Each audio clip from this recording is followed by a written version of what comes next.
Tengan ustedes un cordial saludo. Mi nombre es Laura Isabel Ortiz Bedoya. Soy de la Corporación Universitaria Minuto de Dios Uniminuto Regional Valle, sede Guadalajara de UCA. Pertenezco al programa de Psicología tercer semestre y esta presentación pertenece al curso de Procesos Cognitivos Superiores. Esta vez hablaremos de la evolución filogenética de los procesos superiores y el aprendizaje. A continuación, evidenciaremos un poco más a fondo los temas de evolución filogenética de los procesos superiores y del aprendizaje, con sus respectivos subtemas referentes a la evolución del hombre y del cerebro. La evolución del Homo sapiens. ¿Quiénes somos? ¿De dónde venimos? ¿A dónde vamos?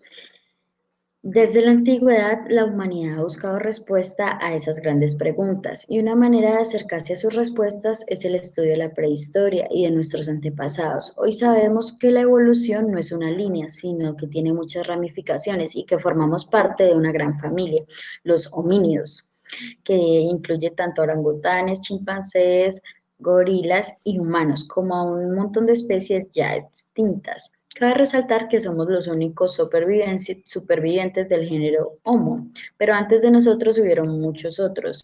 Incluso convivimos con algunas especies como los Homo neandertales durante millones de años. El hombre ha estudiado la prehistoria para encontrar el primer homínido, ese ancestro común entre humanos y chimpancés. Sabemos que nuestro linaje se separó hace entre 5 o 7 millones de años. Existen varios aspirantes a ocupar el puesto del primer homínido más antiguo. En primer lugar encontramos el Australopithecus. Hoy sabemos que, aunque se relacionan filogenéticamente con los humanos, no son el ancestro en común. Estos caminaban erguidos, tenían morfología simiesca y el volumen de su cerebro variaba entre 400 a 450 centímetros cúbicos aproximadamente. Posteriormente encontramos el Homo habilis. Esta especie es considerada el primer humano que surgió en África y presenta capacidad de fabricar sus propias herramientas, planificarlas mentalmente y visualizarlas antes de elaborarlas.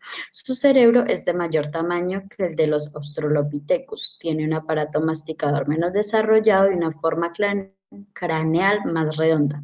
Los primeros fósiles de esta especie fueron descubiertos en 1962. Posteriormente encontramos el Homo erectus. Una de las principales características de ellos fue su destreza a la hora de fabricar armas, con las que llegaron a cazar mamuts, también herramientas. Además del hecho que caminaban con el cuerpo erguido y que tanto el volumen de su cerebro, 1.200 centímetros cúbicos, como su estatura, 1,80 metros, y su peso promedio los ubicamos muy cerca de nuestra especie, desde un punto de vista fisiológico. Encontramos a los Homo neandertales. Eran una especie que podría sobrevivir al frío extremo. En ellos se notan cráneos alargados y amplios, complexión corta y robusta y nariz grande. Sus cerebros eran igual o más grandes que los del hombre moderno, aproximadamente 1.500 centímetros cúbicos. Un neandertal promedio tendría una estatura de 1,65 metros y una contextura pesada y musculatura robusta. Por último, encontramos el Homo sapiens con un mayor volumen craneal de entre 1.500 y 1.600 centímetros cúbicos, una frente más alta, ya que carecían de arco supraorbital, la mandíbula corta, los dientes pequeños y la barbilla pronunciada. El aspecto del nuevo homínido era totalmente distinto al de sus antecesores y parientes. Poseía ya una gran capacidad para asociación entre las ideas y el habla, derivada de su arquitectura craneal, y esto sin duda le dio cierta ventaja entre las subespecies arcaicas de Homo sapiens con las que llegó a convivir y sobre las que genéticamente acabó imponiéndose, como el Homo neanderthalis, con el que convivió aproximadamente 10.000 años en Europa. En conclusión, la función del cerebro en términos generales es generar la cognición y la emoción humana a partir del registro sensorial del mundo externo y del estado corporal, representándose neuralmente. Y pudimos notar que aumentaba el tamaño del cerebro en todas estas especies. Esto se correlaciona con el aumento del grupo social, porque el cambio de dieta, primeros instrumentos y en general el aumento de la capacidad cognitiva y el pensamiento simbólico. Las capacidades cognitivas surgen para sobrevivir a procesos complejos o entornos complejos por medio de conductas flexibles. Ahora hablaremos del aprendizaje, que como ya sabemos es un proceso en el que se adquieren o modifican habilidades. Aquí encontramos el aprendizaje explícito, que se produce como consecuencia de una acción más o menos planificada, que se prepara previamente, con unos objetivos, una estructura, un proceso, entre otras cosas. Como por ejemplo el uso de herramientas determinadas, como la lluvia de ideas, o cuando hacemos preguntas, o cuando hacemos ejercicios de visión y definimos objetivos, prioridades. Luego encontramos el aprendizaje implícito, que es más evidente, porque no es tan visible y no está en la superficie. No se produce como resultado de una acción planificada y pues está siempre presente y es mucho más importante que el aprendizaje explícito. Se produce de manera natural y no requiere complejos procesos reflexivos, de análisis o de estudios previos. Es producto de la experiencia, de la vivencia y de la propia interacción con el medio. Por ejemplo, los valores, las creencias, los principios, las necesidades, entre otras cosas. Ahora hablaremos del aprendizaje en cuestión de capacidades y competencias. El término capacidad puede asimilarse con el de potencial o con la actitud que todas las personas presentan de manera permanente para acceder a nuevos aprendizajes. Por eso las capacidades se formulan de manera abierta y su logro se deduce de las situaciones y condiciones propias del que aprende, mientras que el concepto de competencia, que sería la plasmación de la potencialidad en un acto o en una acción, incluye aproximaciones, una funcional o externa, por decirlo de algún modo, que tiene que ver con la resolución efectiva o satisfactoria de tareas y de demandas individuales o sociales, y otra estructural o interna propia de las actividades mentales para integrar y poner en juego diversos elementos o recursos. Aquí encontramos habilidades, conocimiento, motivación, emociones, valores, etc. Estos dos conceptos están íntimamente unidos y se necesita ser capaz para ser competente. La capacidad se demuestra siendo competente. Ahora hablaremos del aprendizaje significativo y el aprendizaje asociativo. El aprendizaje asociativo es un proceso por el cual un individuo aprende la asociación entre dos estímulos o entre un estímulo y un comportamiento.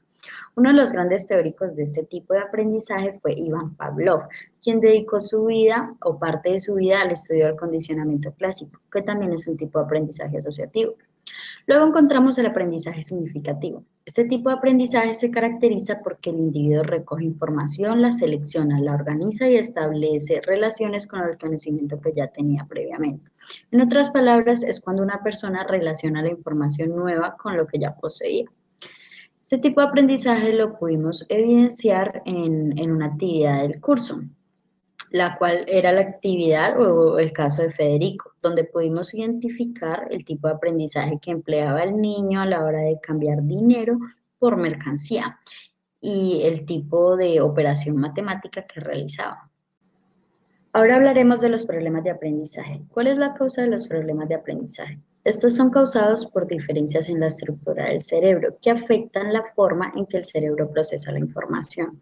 En general, estas diferencias están presentes desde el nacimiento. Algunos de los factores que contribuyen al desarrollo de un trastorno de aprendizaje son problemas genéticos, exposición de sustancias en el ambiente o problemas durante el embarazo.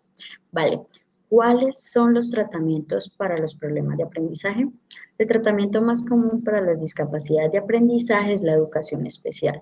Un profesor o algún otro especialista del aprendizaje puede ayudar al niño a aprender a enfocarse en sus puntos fuertes y encontrar la forma de solventar o compensar sus puntos débiles.